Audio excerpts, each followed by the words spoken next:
person. But it's not clear if, because sometimes Paul uses the word Peter. How many are familiar with this? To refer to Peter. And other times, I don't mean to lose you. I'm not going to test you on any of this. I'm just trying to get through this problem here. Sometimes he actually uses Cephas, and sometimes he uses Peter. In fact, in Galatians, sometimes he speaks about Peter, and sometimes he speaks about Cephas. And we don't know if these are two separate people or the same people. Anyway, the central three in Paul are James, Cephas, and John. And James and John are not brothers, as they are in the Gospels. Okay? There is a brother, but James is the brother of Jesus, not of John. Very important point here. In any case, when the son from James came down, because John is already, James, the other James, is already dead according to the Acts presentation of history. So when the son, and by the way, Paul never mentions a second James. He doesn't know a second James. He doesn't know John and James, the sons of thunder. And he doesn't ever mention, a James connected with a John. He mentions a John, but he never mentions another James. The only James he knows is James, the brother of John? No, of the Lord. Okay? Now, I know this is complex for some who've never heard it, but okay. So the son from James comes down.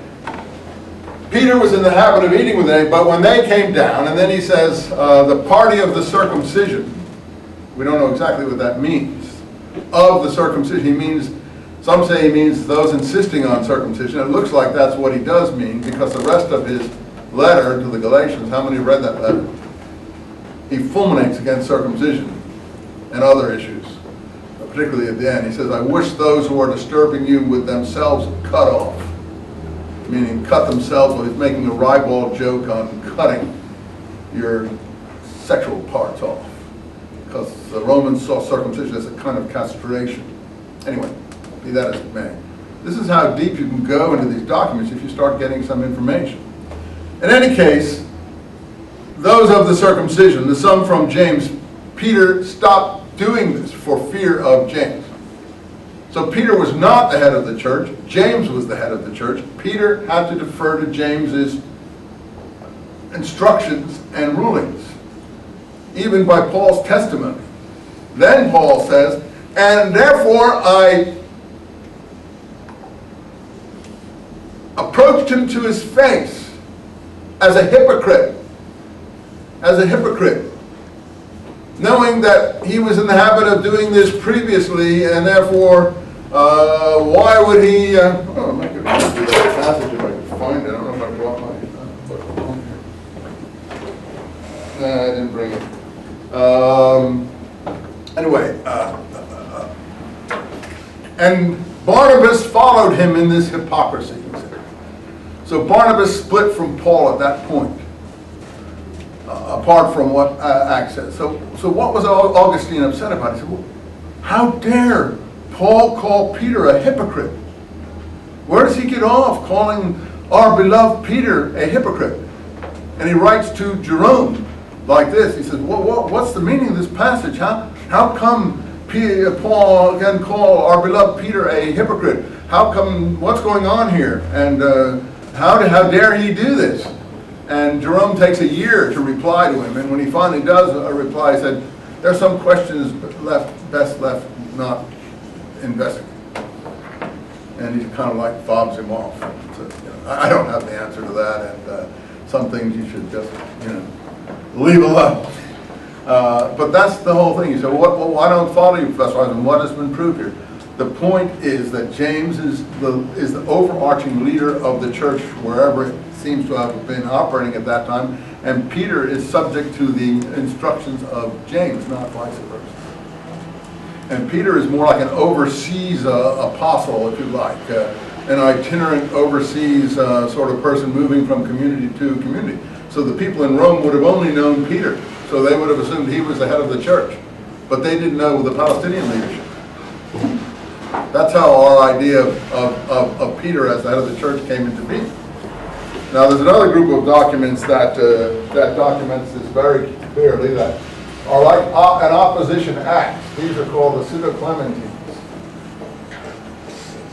And they're in two forms. They're called the recognitions. They're like novels. Hellenistic novels, and the second one is called the Homilies. So that's what we call them, pseudo-Clementine. Pseudo-Clementine. But the pseudo-Clementine already is pejorative, isn't it? It makes you feel, oh, these aren't worth looking at because they're pseudo, they're false. What's the beef about the pseudo? Who's Clement? Clement is the first pope of the church in Rome after Peter. There are novels written in Clement's name. They're supposed to be by Clement, documenting his journeys overseas and his journeys to Palestine as a Roman nobleman, following Peter back to Palestine and meeting the community in Jerusalem in the 40s. And of course going up and seeing James the great leader. So in the pseudo-Clementines, James is the great leader, and everyone has to go up and defer to him, and Peter has to teach James's doctrines and so on and so forth and so on and so forth. I don't have to go into the detail now, but I'm saying in the East, it's quite clear that James is known as the leader. All the documents in the East verify that.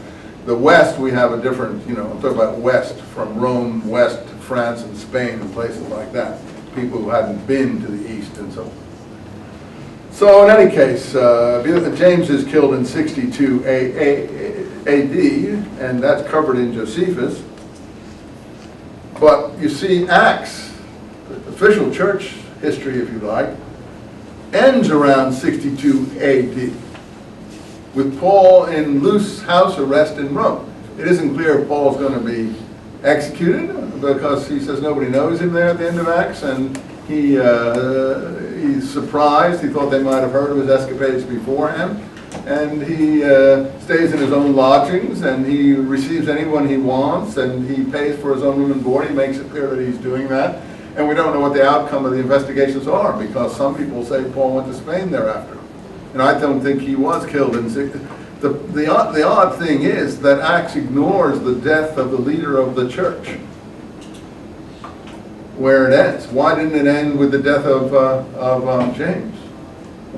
Oh, it didn't know it? No, it knew it. Why didn't it end with the death of James?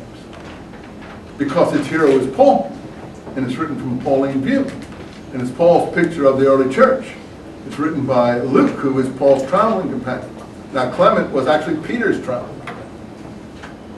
So the pseudo-Clementines are from a more Petrine, if you like, perspective. You say, well, what? You mean everyone didn't agree? No, it turns out that Paul and James were totally